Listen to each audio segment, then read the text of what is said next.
Hi team, it's been a while. It's been a really long while actually, 5 years by the looks of things. Here's a project that I needed to make for my friend Stag Do. I'm making a tabletop gaming table. It's a pretty simple, straightforward project, a little bit of carpentry, a little stenciling, and right up my street, and I felt like this was a good one to share with you.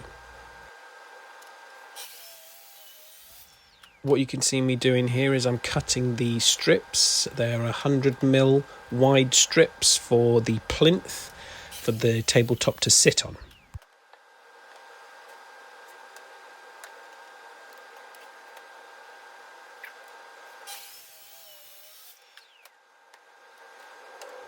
This project's made out of bits of scrap plywood that we have kicking around, and I'm just trimming off the edges here so that I can isolate the nicest bit of this particular board so that the top looks as spiffy as I want it to.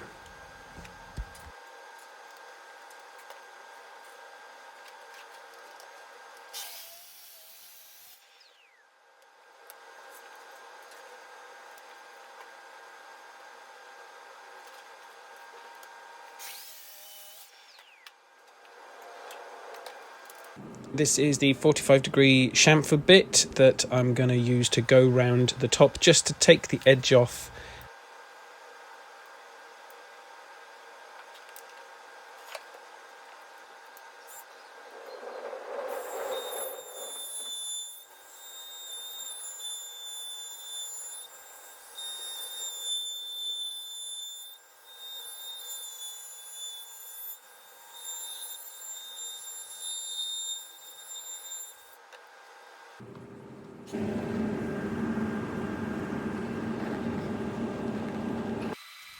Now we give everything just a quick sand to clean everything up and get all the little marks and bits of dust off there to make it look as good as it can.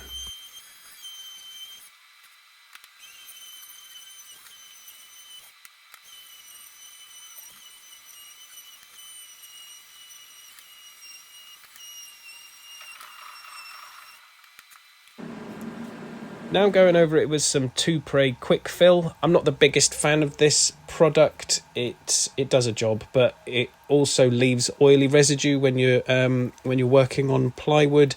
The reason I'm doing this is because we're putting a stencil on top, and often when you spray paint onto plywood you get the paint bleeding into the grain of the wood, so I'm trying to prevent that, or at least give myself the best shot of preventing that. So I'm just going to cover everything in 2-Pray and then sand it back later.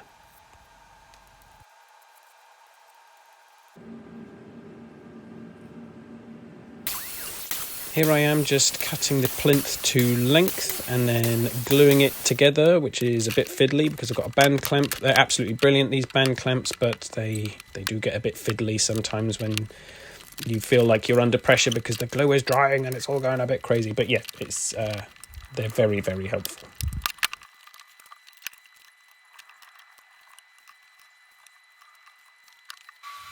Now I'm just sanding back that quick fill 2-Pray stuff and then get it back to the wood, hopefully leaving just enough filler in the grain so that when we spray on top it doesn't bleed. Right, so what I'm going to do, I'm going to orient this in a north, south, east and west direction. So I'm going to put arrows pointing north on every one of these little islands that I need to cut out.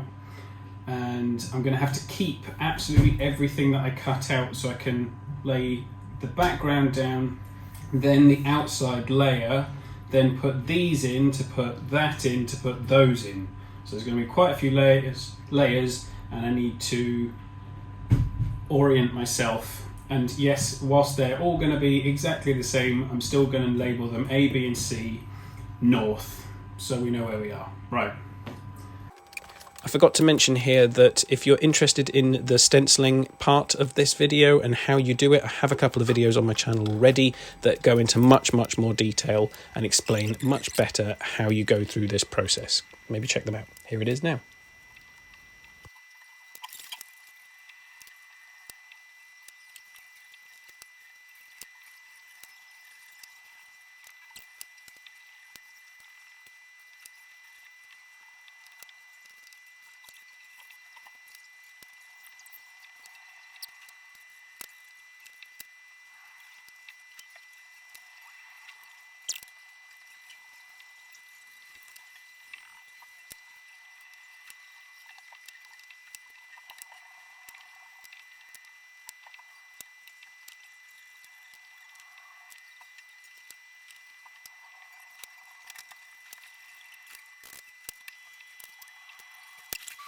So now it's time to rebuild the stencil on the surface itself. It takes a lot of time and you have to be quite careful with it. I use 3M spray mount because it's the best stuff, because if you don't get it quite in the right place the first time, you can peel it up and stick it back down again. So it's quite careful work. I messed up one of the stencil bits earlier on when I was doing it originally in the office, so I just cut out a new bit again to make sure that everything was just so.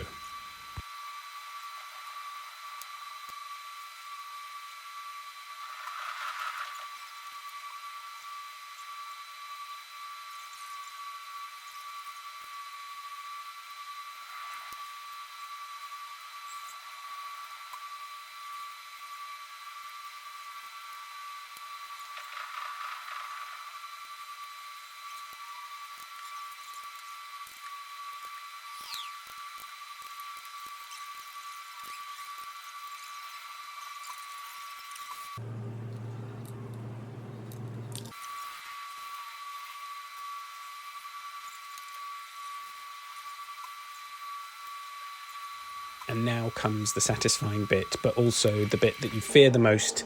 Is the bit where you see if everything's gone to plan. And it mostly went to plan.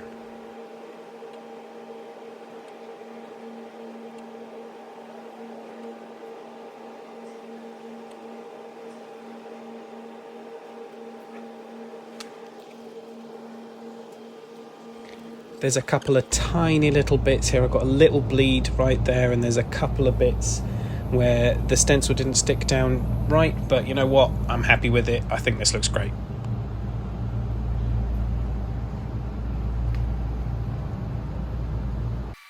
I felt that the design on its own, though it looked great, it needed to have a border around the outside of this tabletop. So this is me just marking it out. I was going fast and loose here and making it up as I went along, and I'm pretty pleased with how this turned out.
Now it's time to just varnish everything up and make it look nice and shiny.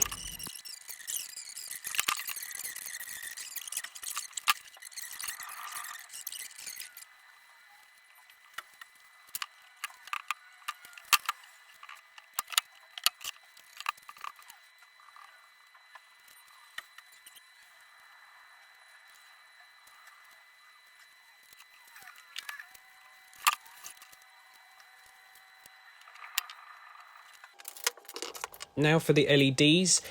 This is just a strip of RGB LEDs that you can control from your phone. They work really, really well, though one thing that I did struggle with and I had a right panic about was that the little pronged connector, if you get that the wrong way round, then it won't work.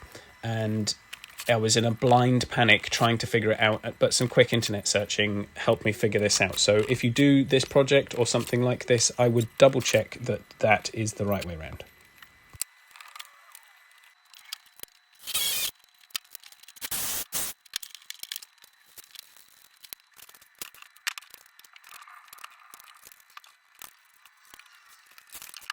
Now just putting some L bracket tabs on the inside of the plinth so I can connect the tabletop.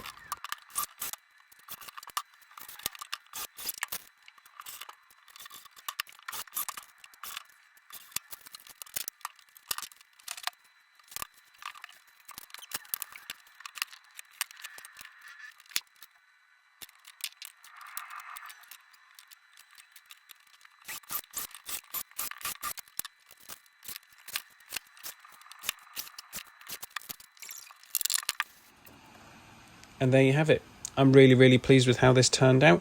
This is it with the first round of the game that we were playing. For those of you that are interested, it was Imperial Assault, but we were using Warhammer 40k figures in the end because we didn't have enough Star Wars characters.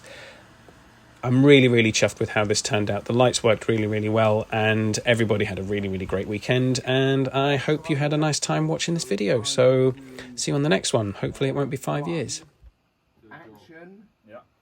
And then what do I have left? You've got three more points to move. 3 more. And the door inside of the door doesn't count. 1, 2, 3. But you could go 2, 3. Go there. So you could go down.